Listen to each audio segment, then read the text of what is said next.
Hi. So I'm going to be making cheese here and show you guys a very quick, dirty description on how to do it. So over here, I've got clabber. Now clabber, if we remember, this has also been whisked. Our clabber is like North American yogurt, basically. I say North American because yogurt's from the Middle East and it's the bacteria, the wild bacteria it's captured there, yada, yada, yada, where yogurt originated. In North America, we've got obviously very different bacterias than what they've got in the Middle East. So this is just raw milk that sat out at room temperature and was allowed to thicken and coagulate, basically. And it gets like a yogurt-like texture.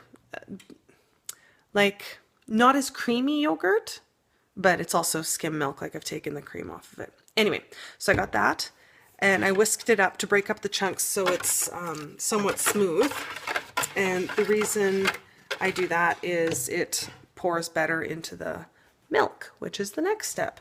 So over here, I've got some, again, milk from our cow, and I heated it up, and you can, well, the outside of the pot is hot, and you can see the skin. I don't know if you can see the skin on it, but you know how that goes. So it's got the skin on the top of it, so that's how I gauge it. I don't measure anything or temperature or anything. So so now what I do is I take the big clabber pail once my milk is heated up to this point, and I'm going to pour it into the warmed milk.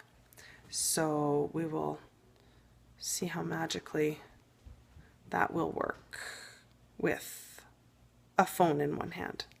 Not sure. So hang on, let's see what happens.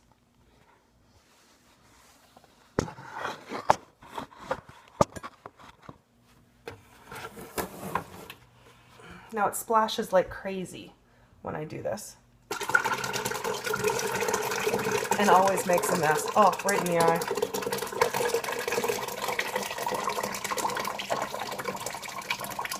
Now this won't all fit, and that's okay because I want to keep some in here because it's awesome for my pancakes and my waffles and all that other deliciousness that we like to eat with clabber. So, oh, very, very, very, very important. Oops. Use a plastic slotted spoon. You don't want to use metal when you're doing this because I tried metal one time and everything stuck to it super duper bad. So, as you can see, I poured that clabber into the into this hot milk, and it's already starting to curdle and thicken. So I'll just give it a stir so that it can be all mixed into the nice warm milk in there. I didn't read about this cheese making in any of the books that I was reading in. I read tons of books on cheese and I couldn't find this method at all. I totally made it up. I don't know if it's considered a legitimate cheese. I don't care. We eat it, we enjoy it, and it's delicious. And yeah. So once we kind of let that sit for a bit, then take out, you can see how it's already getting nice and thickened up. Actually, this stuff's really just delicious on its own. So I'm squeezing some of the whey out. You can see it's like clear liquid coming out, and you can see the difference in the color inside there. This is good stuff too. It's got a nice little tang to it, and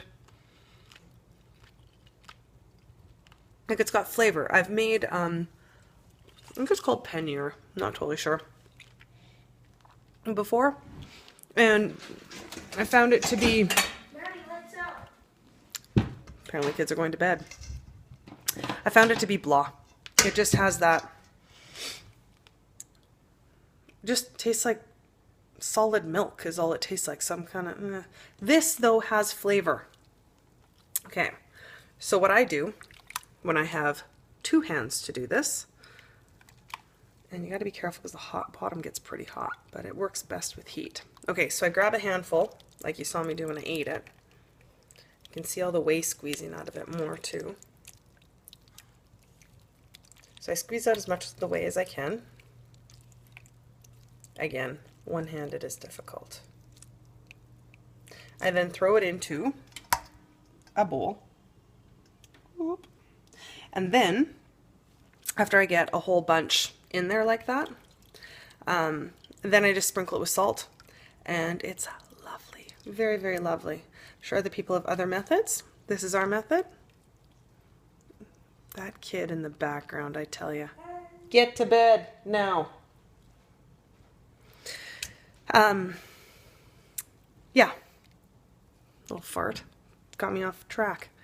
Yeah, salt it, and then I shape it. I actually throw it into a Ziploc bag and then just squeeze it into shape, and if there's any more whey. I'm usually pretty good at getting most of the whey out though, and I just squeeze it by hand. And plus the salt, when you put more salt in it, it helps draw out more of the whey as well. So when all this is said and done and all the solids are taken out of the pot, I've got a big pot of whey left behind, and I use that as the base of all of my soup stocks, which is absolutely delicious. So then you just throw in whatever meat, veg, bones, potatoes, squash, whatever, and it's excellent soup. So you don't have to worry about, you know, boiling down chicken bones and beef broth and yada yada yada. It's easy, easy peasy. And actually, this cheese, if I would age it properly, which I haven't played with very much, just honestly lack of time, and we're enjoying it as it is, so it's kind of like whatever, why. But I've been reading that you can make a really nice brie and camembert type cheeses out of it if you just let it age.